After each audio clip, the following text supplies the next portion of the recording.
manajemen gereja. Gereja itu harus di-manage dengan baik, dengan profesional. Jangan hanya bicara tadi ayat ini, implementasinya apa?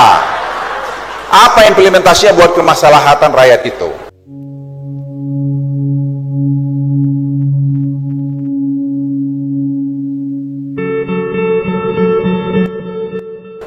Ini Stephen Hawking bilang pada 2029, ini Pak Anies katanya Pak Eporus, itu artificial intelligence itu bisa sama atau lebih pintar dari manusia. Sekarang pertanyaannya orang kalau anak-anak milenial seperti mereka ini boleh nanya, lah Tuhan itu di mana? Lah kalau buatan manusia itu bisa lebih hebat daripada apa? Buatan Tuhan. Jadi ini gereja harus juga membuat kajian-kajian semacam ini. Di mana ini? Kemudian Bapak Ibu sekalian mengenai kesempatan emas demografi kita, ini juga ada waktunya, dan saya minta orang Batak pun melihat itu, supaya seperti Bapak Ibu saya dulu cerita, dia bilang, Luhut, pokoknya bagaimana kau harus sekolah. Makanya saya bikin sekolah itu. Dia bilang, kalau kau bisa bikin baik sama orang, bikin baiklah. Tapi kalau kau bikin jahat, kalau bikin jelek, ya kau harus ingat-ingat supaya jangan kau ulangin itu. Jadi saya ingat banyak yang jelek saya buat waktu saya jadi tentara, ya saya bilang, aduh banyak kali dosa saya gitu. Ya saya lihat, saya ditintim berapa tahun, saya lihat, aduh kok banyak sekali yang jahat saya buat di situ gitu. Tapi ya udah umur tua ini, itu mulai terasa bahwa kalau lihat ke belakang, tadi ini bilang Pak Anies lihat belakang sekali-sekali boleh, jangan sering-sering, selang-sering terlalu masa lalu. Saya lihat, oh ya, I did something wrong juga gitu. Tapi ya udah, karena saya tugas ya saya lakukan gitu. Kemudian masalah terorisme, kalau kita lihat memang sekarang kita punya dengan undang-undang terorisme ini, kita punya informasi yang lebih bagus. Karena saya dulu mantan Menko Polhukam dan kerjaan saya di tentara juga ini, saya bisa mengatakan pada Anda sekalian, kita punya kemampuan untuk menggambarkan networkingnya ini terorisme sekarang ini sangat baik di Indonesia. Dan saya juga ingin masalah narkoba ini menjadi gereja perhatian Bapak, karena gereja ini jangan bicara hanya Yerusalem tadi. Narkoba ini sungguh penting, nggak ada urusannya agama, nggak ada urusan suku, nggak ada urusan apa. Ya Bapak lihat ini gereja, 33 sampai 55 orang mati tiap hari karena narkoba. Teroris kan cuma sekali-sekali attack. Tapi narkoba ini nggak ada data yang ada di kita luar biasa. Ini kalau lihat penggunaan sabu meningkat sebesar 350%, ekstasi sebesar 280% pada tahun 2015. Jadi Bapak Ibu sekalian, saya terus terang paling takut ini. Anak saya ya haleluya mereka udah mature, tapi cucu saya ingatkan ini nggak ada sukunya, ini nggak ada agamanya, ini nggak ada pangkat tinggi rendah, ini semua bisa kena. Jadi saya minta gereja pun juga berperan ini, melihat jangan-jangan ada pendeta pula yang kena, karena pejabat pun ada yang kena, kolonel ada yang kena. I'm serious Pak, kita harus lihat sekeliling kita siapa yang kena ini ya.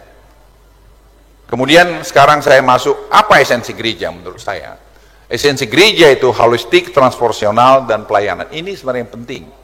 Jadi sebenarnya menurut saya secara spiritual, secara sosial, secara intelektual, secara holistik harus dilihat. Jadi menurut saya dalam nanti penrumusan konsultasi nasional ini, panitia harus melihat ini dengan baik. Dan bagaimana secara transformasional, pembaruan kehidupan, pekerjaan, pelayanan, dan kesaksian hidup yang baik, itu harus bisa diwujudkan. Jangan hanya kita bicara tahu tinggi-tinggi, tapi apa sih implementasi daripada Alkitab itu dalam kehidupan kita sehari-hari. Saya pikir nanti tim harus merumuskan itu dengan baik, dan apa harus nanti implementasinya pekerjaannya oleh HKBP. Kemudian pengelayanan itu bagaimana pengetahuan kerohanian, jawaban atas tantangan zaman. Tadi sudah singgung tadi Stephen Hawking mengenai itu. Dan layanan sekolah, rumah sakit, bagaimana rumah sakit HKBP? Kapan mau diperbaikin itu? Mau sampai begitu saja? Kok dari zaman terus begitu? STT, bagaimana STT diperbaikin? Nggak perlu ribut-ribut ngomong-ngomong saya bantu, saya nggak usah. Saya bikin-bikin itu kok, istri saya bikin kemarin tuh di STT berapa miliar kita bantu, nggak pernah kita ngomong, nggak pernah kita resmin juga. Saya resmin, ya purus saya suruh resmin. Itu kerjanya kok. Nah kita, jemaat ini, mari kita bantu, diam-diam kita bantu. Apa yang kita bisa bantu? Ya. Itu lebih bagus daripada bertengkar, bilang saya udah kasih 100 juta. Gak usah diomong-omongin lah, dikasih 100 juta, kayak 1 miliar, kayak. Nanti saya ngomongin juga, saya subsidi sekolah saya udah 17 tahun nggak saya cerita kok. Nggak perlu ceritain itu. Apa yang dikatakan Alkitab katanya, ya aman betul ya. Tangan kiri, tangan kanan nggak usah tahu, kanan kiri nggak usah tahu. Nggak perlu dibuat aja. Jadi kita pun kecil pun mau dibantu, bantulah. Untuk pendidikan, untuk kualitas pendidikan tadi. Bagaimana nomen sentum? Jangan lagi turun, harus bisa baiklah. Pendidikan itu, karena itu kuncinya. Kemudian pelayanan tadi, layanan sekolah, layanan rumah sakit, panti asuhan, kewirausahaan, sosial, ketahanan ekonomi dan sebagainya. Ini menurut hemat saya dalam pelayanan ini, HKBP konkretnya bagaimana sih? Saya kira tim supaya merumuskan itu. Pemerintah mau bantu, kok ada kur, ada apa segala macam, bisa dimanfaatkan itu. Tidak ada yang tidak bisa. Sekolah-sekolah HKBP itu mau diamalkan memang. Kita bisa bantu kok. Jadi banyak sekali yang bisa dilakukan, sehingga gereja HKBP itu khususnya, saya hanya titip satu, itu harus bisa satu tim. Jangan nanti sekjen kemana, Eporus kemana, ya. Harus satu, tidak boleh. Saya dengan presiden, saya lapor Bapak Presiden, serius ini, saya cerita sama Anda ini. Saya bilang, Bapak Presiden, mau awal-awal masuk, saya ini tentara Pak, pensiunan. Di tentara itu kunci Pak. Kalau komandan sama wakil itu kompak, anak buah ini semua langkah tegap. Tapi begitu komandan wakil itu agak begini, itu bingung di bawah itu.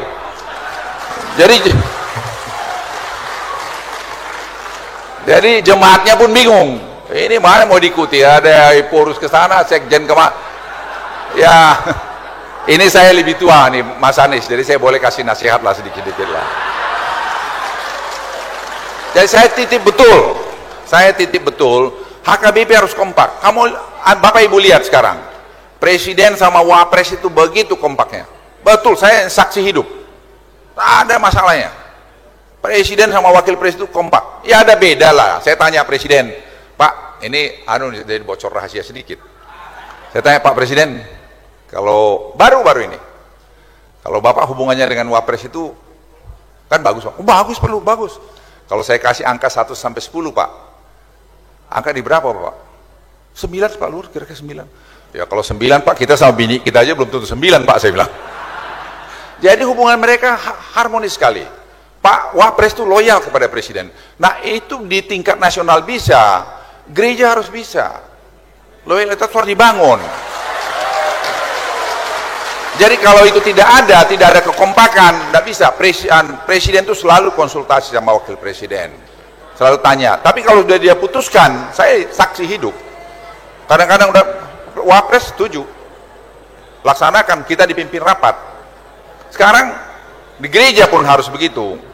Ini kok banyak sekali gurunulnya ini. Kemudian gereja harus dapat membaca tanda-tanda zaman. Ini menurut saya penting. Tanda-tanda zaman, kemajuan teknologi manusia yang sekarang jalan ini. Kemarin saya undang di sini profesor dari MIT, Profesor Peter Senge dan juga Otto. Itu dua-dua bicara menyangkut masalah 4.0 teknologi. Nanti masih ada sekolah ini, saya akan undang pendeta dari HKBP untuk ikut melihat bagaimana merubah mindset dengan revolusi 4.0 teknologi tadi. Jadi sehingga jangan tadi pendeta itu kalau sudah ya harus loyal pada Eporusnya, tapi Eporusnya pun jangan juga tak jelas juga. Jadi masing-masing harus menahan diri. Saya sama istri saya misalnya, saya bilang kalau saya di rumah, serta binangda, aku kalau di rumah, kalau Mas Anies, kalau saya di rumah Mas, saya begini sama istri saya Mas. Di luar saya gagah-gagah gitu. Tapi saya bilang sama istri saya, that's our agreement. Don't ever disturb my office. Saya bilang sama istri saya very clear. Kalau di kantor saya, Mam, saya bilang, please don't disturb my office. You can do whatever you like at home, but not in my office gitu.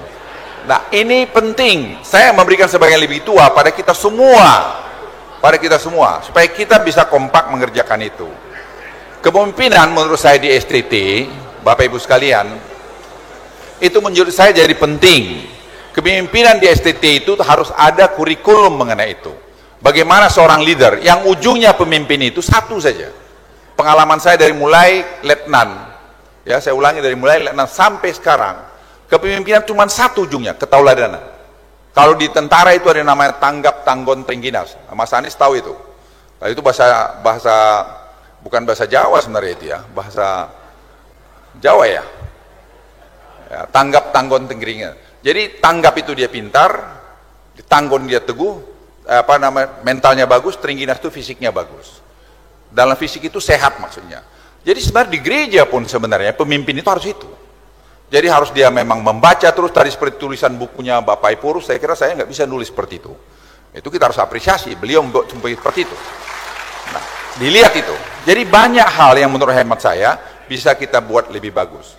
Nah, peranan gereja dalam kehidupan bermasyarakat, berkeluarga, sosial ekonomi, lingkungan hidup, pendidikan, kesehatan, dan gereja itu sendiri. Ini menjadi penting.